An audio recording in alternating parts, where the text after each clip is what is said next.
सरकार के खिलाफ विपक्षी जो हैं वो लगातार मोर्चा खोलते नजर आ रहे हैं। आरजेडी की बात करें तो आरजेडी से सांसद हैं बक्सर के सुधाकर सिंह, लगातार जो सरकार के मुलाजिम रहे हैं, बड़े मुलाजिम रहे हैं, उनके खिलाफ मोर्चा खोल रहे हैं, सबूत भी पेश कर रहे हैं, दस्तावेज भी दिखा रहे हैं।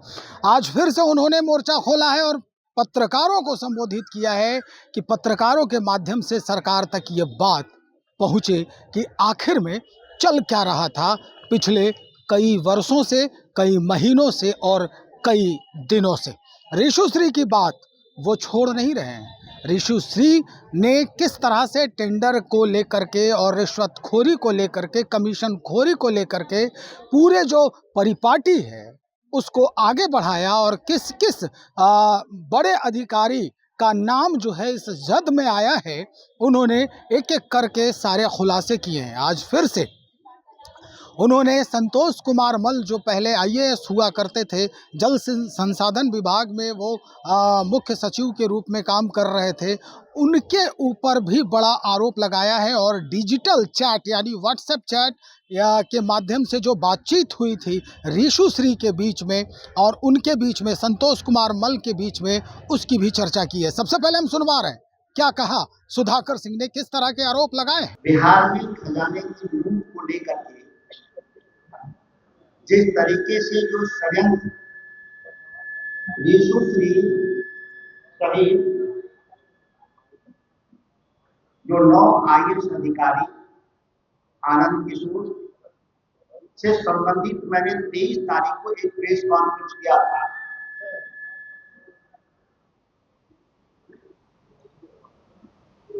तेईस तारीख को एक प्रेस कॉन्फ्रेंस मैंने किया था, जिसका कार्रवाई आपने देखा होगा कि 24 तारीख को बिहार के आर्थिक अपराध में एक चार्जशीट दाखिल किया, जिसमें ईडी के दिए गए किसी साक्ष्य को आर्थिक अपराध में मान्यता नहीं दिया। फिर मैंने 29 को एक प्रेस कॉन्फ्रेंस किया उस बारे में, आनंद किशोर और ऋषु श्री के मामले में। तो आपने देखा होगा कि ठीक उसके 1-2 दिन बाद जो एडीजी थे आर्थिक अपराध के, पंकज दराज, उनको ट्रांसफर कर दिया गया। तो क्या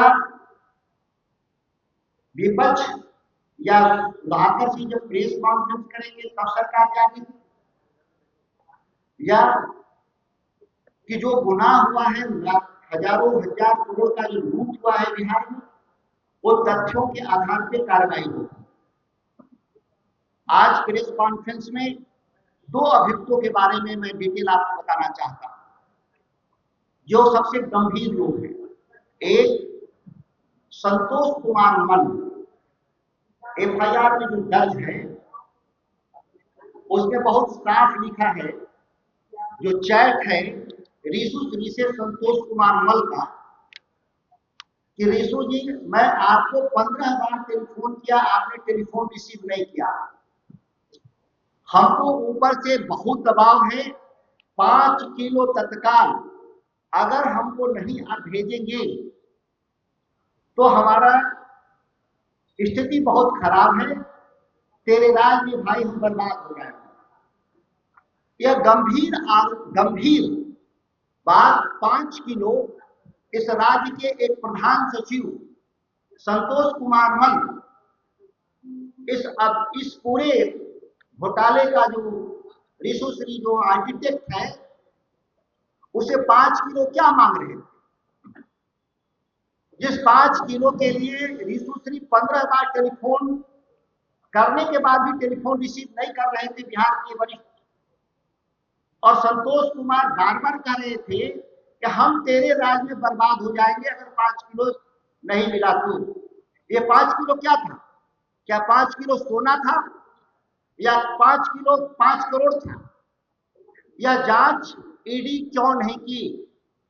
ईडी को जब इतना सबूत मिला तो ईडी को संतोष कुमार मल को नोटिस करना चाहिए था और उनसे पूछना चाहिए था कि यह 5 किलो का अर्थ क्या है। दूसरी बात पूछना चाहिए था कि ये 15 बार टेलीफोन क्यों आपने किया रिशु को? और पूछना चाहिए था किसका दबाव है? वो 5 किलो सामान किसके पास पहुंचाना था? वो 5 किलो सोना भी हो सकता है, 5 करोड़ भी हो सकता है। वो किसके पास पहुंचाना था? वो कौन आदमी था? अधिकारी थे कि नेता थे? और ईडी को यह भी पूछना चाहिए था कि अगर वो 5 किलो नहीं पहुंचाएंगे, चावल तो नहीं होगा, आम तो नहीं होगा 5 किलो, वो तो बाजार में कहीं मिलेगा, और जितनी की सैलरी है वो तो 500 रुपए का चीज है, वो तो पहुंचा सकते थे जाकर के खरीद के बाजार से, अगर चावल आम होगा तो। दबाव था बिहार में जो इस राज्य के सबसे वरिष्ठ अधिकारी को बर्बाद कर सकता है। ये बहुत गंभीर आरोप है और ईडी ने कोई उस पर आगे पूछताछ नहीं करती। आर्थिक अपराध अनुसंधान अपने चार्जशीट में संतोष कुमार मल का नाम जिक्र करने से इंकार करता है और बाकायदा संतोष कुमार मल अभी भी बिहार सरकार में महत्वपूर्ण पद पर बैठे हुए हैं। यह गंभीरतम आरोप नहीं, साक्ष्य है, ये साक्ष्य है, आप इसको ले लीजिएगा। क्या क्या उन्होंने रिशु से बात किया है और वो हमने उसके बारे में जो सवाल किया है वो आपके जरिए ईडी से भी सवाल है, आर्थिक अपराध से भी सवाल है और बिहार सरकार से भी सवाल है। दूसरी बात, एक दूसरे अभियुक्त इसके बहुत बड़े अध्यक्ष जिसके पास 11 करोड़ रुपया पकड़ा गया तांडवी प्रसाद के पास। याद करिए, इस पूरे मामले में सबसे ज्यादा पैसा किसके पास पकड़ाया था? 11 करोड़ कैश तांडवी प्रसाद के पास। वो मुख्य अभियंता थे भवन निर्माण में उत्तर के और वो रिटायर कर गए थे। रिटायरमेंट के बाद सेवा विस्तार उनको दिया गया 2 साल का, तांडवी प्रसाद को। मैंने पिछली बार भी प्रेस कॉन्फ्रेंस में कहा था कि चारा घोटाले में आदरणीय लालू प्रसाद जी को कोर्ट ने इस आधार पर दंड दिया कि उनके खिलाफ सबूत था कि उन्होंने एक अभियुक्त का, जो चारा घोटाले का अभियुक्त अधिकारी था, उसका उन्होंने सेवा विस्तार दिया था विभागीय प्रस्ताव को।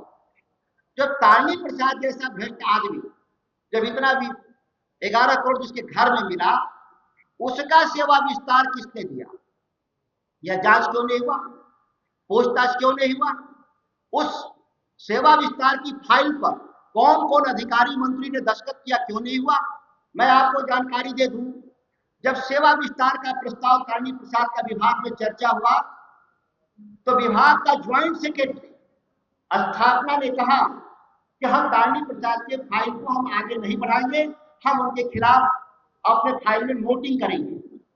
अब सवाल पैदा होता है कि जो ज्वाइंट सेक्रेटरी स्थापना था, जिसने मना कर दिया कि हम तांडवी प्रसाद के सेवा विस्तार को हम बढ़ाएंगे आगे फाइल, उसको कुमार रवि तत्कालीन भवन सचिव रातों रात स्थापना के ज्वाइंट सेक्रेटरी को बदल देता है, अपने चिट्ठी से एक नया व्यक्ति स्थापना का ज्वाइंट सेक्रेटरी बनवाता है और उससे फाइल को आगे बढ़वा करके अपने अप्रूवल देते हुए कुमार रवि, जो अभी स्वास्थ्य सचिव है, उसने जो तत्कालीन मंत्री थे जयंत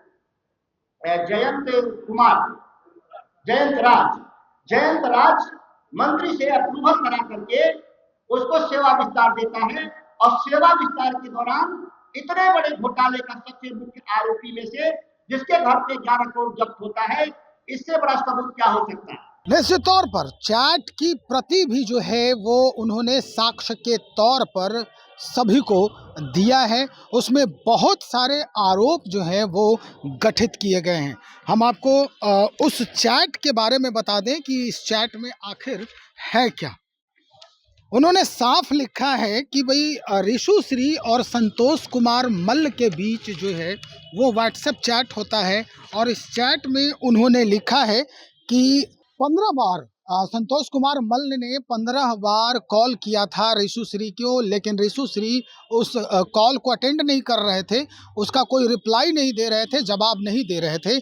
तब उन्होंने मैसेज किया, यानी कि व्हाट्सएप चैट किया कि बहुत गाली भी पड़ी है, 5 kg अर्जेंट रिक्वायर्ड है, नहीं तो तेरा भाई परेशान हो जाएगा। लेकिन अब सवाल ये उठता है कि आखिर ये 5 kg है क्या? आरोप लगा रहे हैं सुधाकर सिंह, यही आरोप लगा रहे हैं कि ये 5 kg क्या है? 5 kg सोना है या फिर 5 करोड़ रुपए की बात हो रही है? हालांकि जो प्रतिशत है कमीशन की वो पहले से ही निर्धारित है कि कुल योजना का लगभग 7% जो इसका जो आंकड़े हैं वो सीधा सरकारी मुलाजिमों को जाएगा, बड़े अधिकारी को जाएगा। तो चलिए, अब सरकार पर भी आरोप है कि अगर सरकार इस पर कार्रवाई नहीं करती है तो निश्चित तौर पर ये कहा जा सकता है कि सरकार के ही एजेंडों पर ये लोग काम कर रहे थे, जो जिनके खिलाफ ये सारे सबूत इकट्ठा हो चुके हैं। जांच के लिए लगातार जो है सुधाकर सिंह आगाज कर रहे हैं, आवाज़ बुलंद करते नजर आ रहे हैं। निश्चित तौर पर ये सरकार को भी चाहिए कि इसकी जांच विस्तार से हो और मुस्तैदी से हो, ताकि दूध का दूध और पानी का पानी हो सके। तो चलिए इंतज़ार करें, देखते हैं सरकार पहल कैसे करती है इस पूरे दस्तावेजों पर, इन पूरे आरोपों पर। बने रहिए, अद्यतन जानकारी हम आप तक पहुंचाएंगे। बहुत शुक्रिया।